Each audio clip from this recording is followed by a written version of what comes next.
Hi everyone, it's Miss Robin from the Turtle Free Library. Did you know that Chinese New Year is coming? So I'm going to read you some books on bringing in the new year. Let's see what that's all about.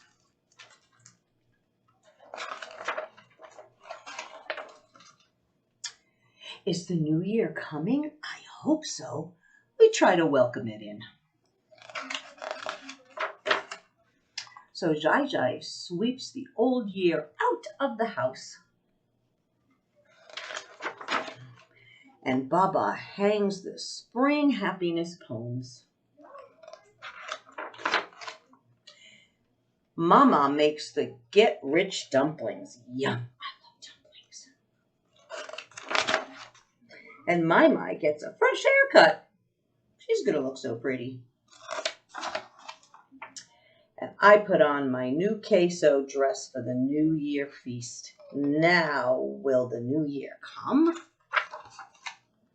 Pop, pop, pop. Did you hear the firecrackers? Are they bringing in the new year? No, but they brought in the lions. They're here to scare away last year's bad luck. They scare Mai too. Don't cry, Mai. Where is the new year? We carry the lanterns to light the way. I hope the new year follows us soon. Look, there's the dragon. Auntie is waking him up by opening his eyes. The new year must be coming. The dragon's awake. Is it the new year at last?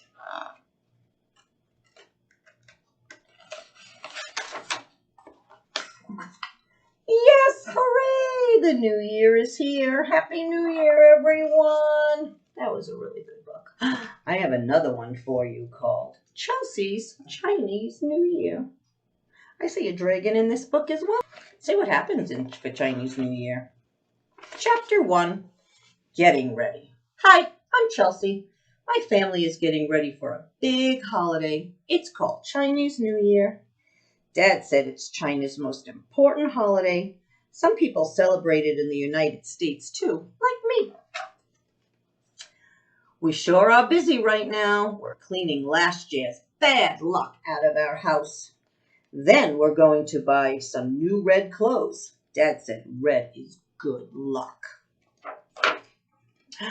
A late night. We've worked hard to get ready. Now it's the night before Chinese New Year. Even kids get to stay up really late tonight.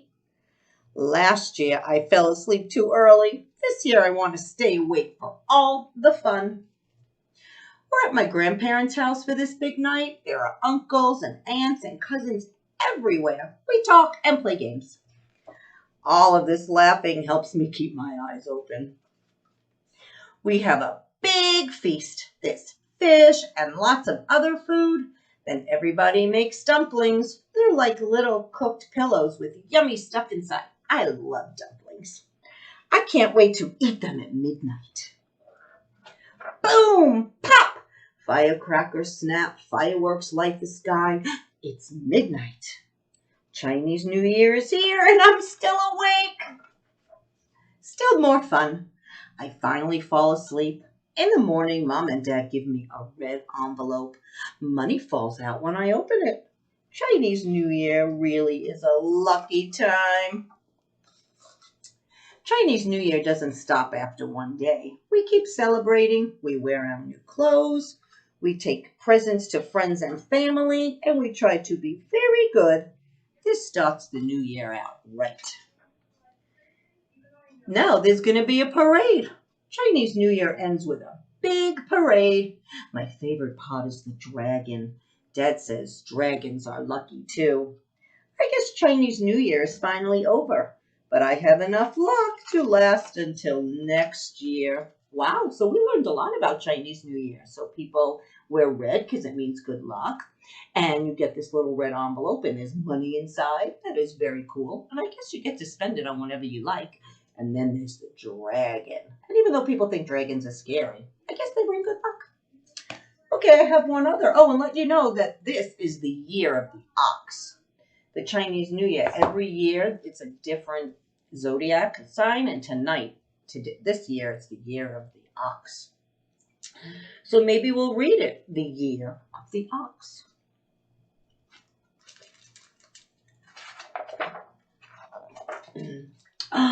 Light glistened off the morning dew, and the rising sun welcomed another day. Inside the stables, Mama and Papa Ox yawned. After a long night, resting in their bed of hay, they tickled their new baby. Mama smiled. Hello there, honey. Only a few hours old, the youngster was rustling about already. She had a sweet and peaceful manner, so Papa suggested, let's call her Olivia. The proud parents introduced the calf to their friends. She'll be a big gal, they all agreed. Mama whispered, tomorrow you'll meet the farmer's daughter. Her name is May. During her first visit, the girl patted Olivia and combed her hair. I know we'll be best friends, smiled May, and she adopted Olivia as her little sister. The grateful heifer promised, I'll always look out for you. Sharing a bubbly spirit, the girls played tag, hide and seek, and kicked the can. In the countryside, the pair loved to stop and smell the roses, but sometimes their wild wandering would make quite a mess. Afterwards, Olivia's parents took her inside. Mama noted there's a time and a place for fun and games. Papa added, yes, dear, it's about time you learn to pull your own weight around here. The following morning, Mama and Papa showed her the shed where they got ready for work. Every day, the bull and the cow would each carry a yoke and pull a plow. Olivia wanted to pitch in despite Mama's misgivings. Papa pointed out, but the yoke is heavy and tilling the ground is hard labor. Olivia boasted, I'm a big girl now, and I can handle it myself. But try as she might, Olivia was too small to plow the fields. Many times she got stuck in the mud and had to be rescued. Moo! After a long day, Olivia came home dirty and plumb tuckered out. After dinner, Mama advised, dear, maybe you should try a different job. Yes, I'd like that very much, answered Olivia eagerly. The next day, May led Olivia to the nearby well to fetch some water. Gingerly, the girl filled her bucket and balanced it on her head. Her little sister bragged, ha! I can carry much more than you. Be careful, May warned as Olivia moseyed along with 2 buckets on her shoulders. They were almost home when a rooster bumped into them and crowed. Olivia slipped and spilled the water everywhere. After cleaning up, May thought of another chore for Olivia. Next week is harvest time. You can bring the rice to be milled. Olivia nodded, and they prepared to collect the crop. During the harvest, May sewed stalks of grain into Olivia's back. This is easy, smirked Olivia. But on the way to the mill, a snake darted in front of her. Startled, Olivia scattered her load all over the floor. Now both girls were embarrassed, but the weekend was here, and May's parents had planned to sell their vegetables at the local farmer's market. Olivia promised to behave, so Mama and Papa let her come along. The town square bustled with buying and selling, and May's parents displayed their bounty. Olivia marveled at all the sights, sounds, and smells. Meeting a friendly rat, she followed it to a stall close by. Suddenly, a yell rang out. Eek! Soon a crowd had gathered to watch Olivia eat someone's fruit. Neighbors wagged their hooves, Papa shook his horns, and May hurried to drag her pal away. After the commotion subsided, Mama moaned, Darling, I guess you're not old enough to help us after all. May and her parents were disappointed too, so Olivia trudged back with her tail between her legs. She's very sad. At home, Olivia wanted to prove she was a hard worker, but May's parents had business in town with Mama and Papa. Leaving to tend the fields, May told Olivia, Please just stay behind and stay out of trouble. Alone with little to do, Olivia vowed, I'll show them somehow. Later, she heard a cry pierce the sky. Wah! As noises suddenly filled the air, Olivia rushed outside and couldn't believe her eyes. Everyone was running away from the farmland that was quickly flooding. The old dam had burst. Moo, bellowed Olivia, but no one stopped to help. Immediately she wondered, Where is May? Olivia jumped into the rice paddy to search for her sister. Passerbys warned her, "Leave while you can." But she pressed on against the current and finally spotted May clinging to the branches of a cypress tree. Wet and worried, May was surprised to see Olivia. "What are you doing here?" "This is no time for questions," Olivia spurted. "Get down and climb on board." Swimming towards home, Olivia picked up others stranded by the rising water. Juggling them on her shoulders, Olivia plowed ahead. At last, she clambered over the ridge to safety. But before they could catch their breath, they noticed the bank had begun to buckle. If it gave way, the water would flood the village below. May cried, "We need to warn the townsfolk." "Hurry up and go," replied Olivia as she pressed her shoulder against the dike. "I'll hold it up." Hesitating, May hopped on her bicycle. "I'll pedal as fast as I can, and you better still be here when I get back." Leaning against the crumbling wall, Olivia spotted a crack where water began dripping through. She needed to patch it, but she didn't dare move. What could she do? Hastily, she stuck her tail into the hole. The plug held, and Olivia sighed in relief. Whew. Feeling the world's weight on her shoulders, Olivia didn't want to let everyone down. Digging her hooves into the ground, she pushed with all her might. Time crawled by. Just then, May's family and Mama and Papa arrived with lots of helpers. As the waters finally receded, Olivia took a break. She was dirty, soggy, hungry, but so very happy.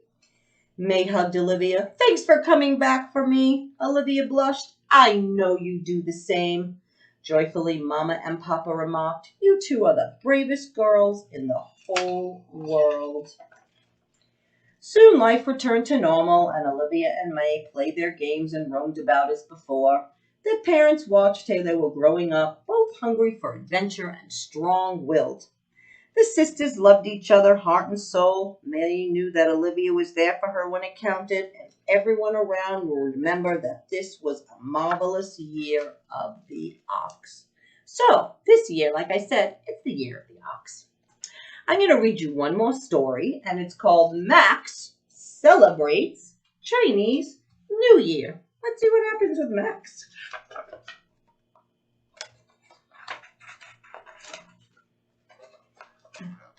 Max and Lily are good friends. Lily invites Max to party with her family. Tomorrow is the first day of Chinese New Year. Do you remember what happens on Chinese New Year? What do? Lily is very excited. She tells Max that the Chinese New Year is like the New Year's Day he celebrates. Max celebrates on January 1st. The Chinese New Year takes place in January or February. It lasts for 15 days. Lily's family celebrates each day in a special way. That must be fun to celebrate for 15 days. Lily and her parents get ready for the party. They clean the house. Remember, they get all the bad luck out. And Max helps them. Lily and Max put up a red cloth on the dinner table because what happens, remember? Red brings good luck. Red is for good luck.